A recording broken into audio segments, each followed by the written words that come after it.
Hatshepsut is the first known female pharaoh in history, the first female ruler. Hatshepsut was born around 1507 BC. Her father was Pharaoh Thutmose and her mother Ahmose. Although it is not known exactly when Hatshepsut was born, her family had established a powerful position in Egypt by the time of her youth. Hatshepsut was the eldest daughter of Thutmose I. There are various opinions about the time period of Hatshepsut's rule. What they all have in common is that she was the first true female ruler who ruled her country single-handedly. According to these, she came to power in 1503 BC at the earliest, and ended her rule in 1445 BC at the latest. She married her half-brother Thutmose II, her father's son by Mutnefert. Hatshepsut gave birth to a daughter, but not a son, from this marriage, which was planned to give legitimacy to Pharaoh Thutmose II's mother, because she was semi-noble.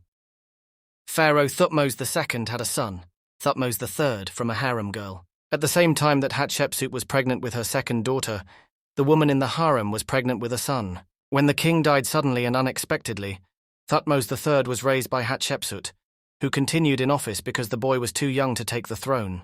For 22 years, Hatshepsut was on the throne, but at that time it was frowned upon for women to be in power. After she became queen, she dressed like a king and wore a false beard, because it was the custom of the pharaohs to use false beards in various ceremonies. To strengthen her legitimacy, Hatshepsut declared herself the daughter of the god Amun. According to legend, Amun had foretold Hatshepsut's birth to her mother Ahmose. Such narratives ensured that the people regarded her rule as sacred. Hatshepsut was also the entrepreneur of the biggest trade route at that time, and Egypt prospered thanks to Hatshepsut. In Hatshepsut's time, soldiers took orders only from the king. It was strictly a man's job to lead the troops, and Hatshepsut sidelined the army. He sent them to explore the then unknown land of Punt in the south of Egypt. At the end of the expedition, the soldiers returned with their hands full: monkeys, giraffes, precious stones, exotic fruits. One of the most important achievements of Hatshepsut's government was to balance the internal and external relations of Egypt. By following a peaceful policy during her reign, she strengthened the liquor and trade routes. One of her best-known achievements is the famous Punt expedition, circa 1479 BC, where Hatshepsut led a successful expedition to the Punt region, bringing valuable goods, especially wood and gold, to Egypt. She also made great progress in the construction of religious buildings and temples. Hatshepsut is especially known for the Deir el-Bahari temple, which she had built in her name.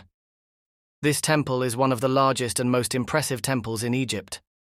Her revolutionary projects on monuments and buildings in Egypt played an important role in consolidating both her religious and political power. Although there is no clear information about his last years in Hatshepsut's government, Thutmose III grew older and became more involved in important government decisions. Some archaeologists suggest that Thutmose III ordered the destruction of some statues and paintings of his mother Hatshepsut after her death. However, there is no definitive information about Hatshepsut's death. The most common view of her death is that she died around 1458 BC. There are sources saying that Hatshepsut died of bone cancer, and others saying that she was poisoned. It is not known which one is true. Hatshepsut was not only a leader, but also a courageous and visionary figure who challenged gender norms. Her story is one of the most remarkable and inspiring in the history of ancient Egypt.